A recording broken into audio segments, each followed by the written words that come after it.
The thing that I find unusual, and it's not a criticism so much, but his targets are underdogs. And comedy traditionally has picked on people in power, people who abuse their power.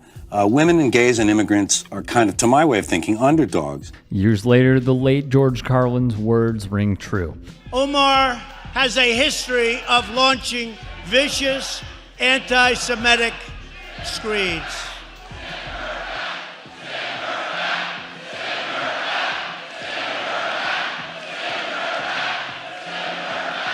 With no finer example than Trumpism. Well, I said it a long time ago, we're in a pre-fascist state.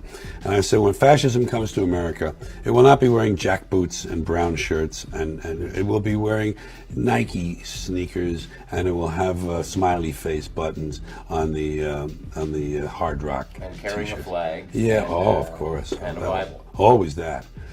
But I've never been comfortable with, because I'm at heart a lefty.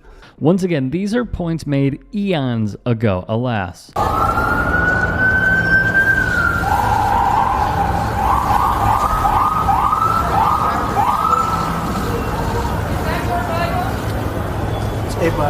Carlin shows the playbook to success, and Trump runs with it. I think his core audience are young white males who are threatened by these groups. I think a lot of these guys aren't sure of their manhood, because that's a problem when you're going through adolescence.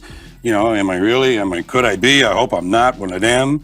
And the women who assert themselves and are competent are a threat to these men, and so are immigrants. Lo and behold.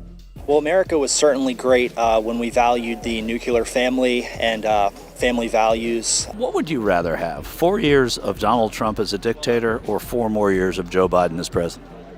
I think I'm choosing Donald Trump as a dictator for 4 more years. You rather have 4 years of dictator Trump or 4 years of a Biden presidency?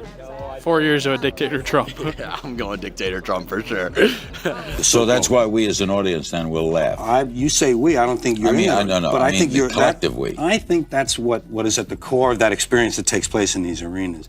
Is a certain, a sharing of anger and rage at these targets. Anger and rage at certain demographics? Much fun. I love it. I love it. We having a good time? USA, USA.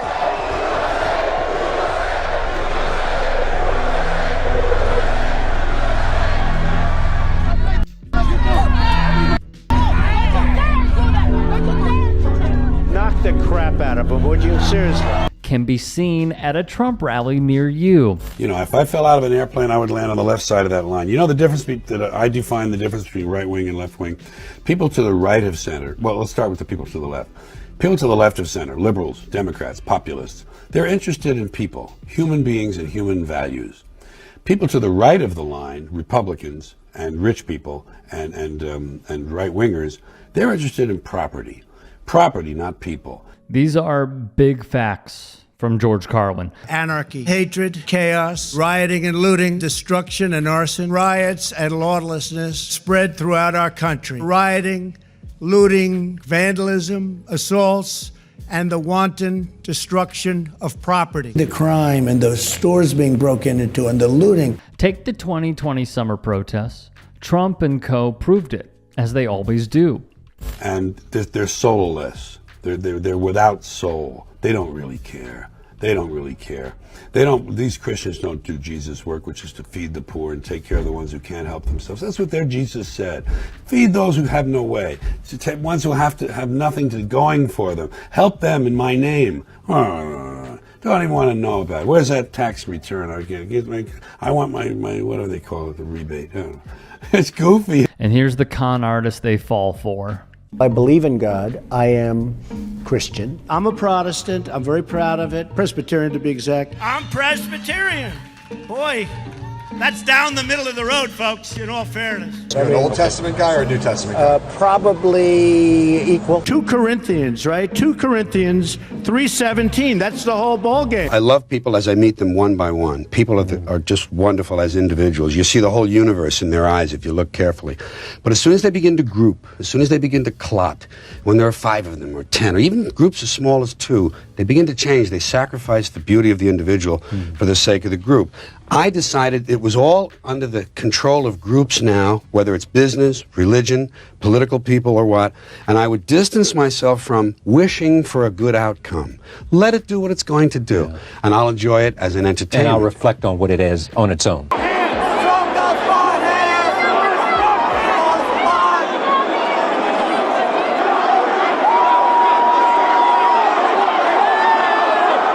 People like me from previous months, okay?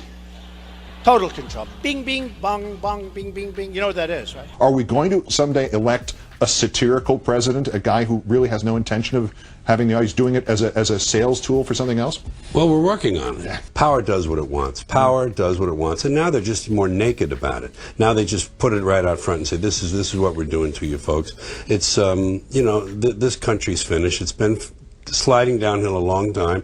And everybody's got a cell phone that makes pancakes, so they don't want to rock the boat. They don't want to make any trouble. People have been bought off by gizmos and toys in this country, and no one questions things anymore. All right, so there are many different ways that people will take this piece, and that is totally, completely fine.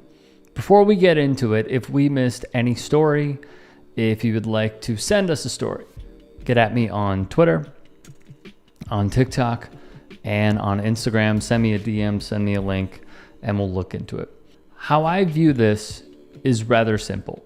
What we have in this current landscape is not that comedians are going on podcasts and hosting their own shows and saying you can't say anything anymore. It's that the audience has evolved. Jokes that would work 50, 30, 10, 5 years ago don't resonate anymore. That's also just how the audience evolves with time. Are the same plays in the NFL going to work over and over again? Maybe one will hit, depending on the game situation. But these are completely different revamped playbooks. These are not fullback dives on the goal line anymore. In addition, when I hear someone like a Bill Maher complain and kvetch, it's Yiddish, about how everyone is just too sensitive. No, it's not that we're too sensitive. It's that our tastes have just gotten better.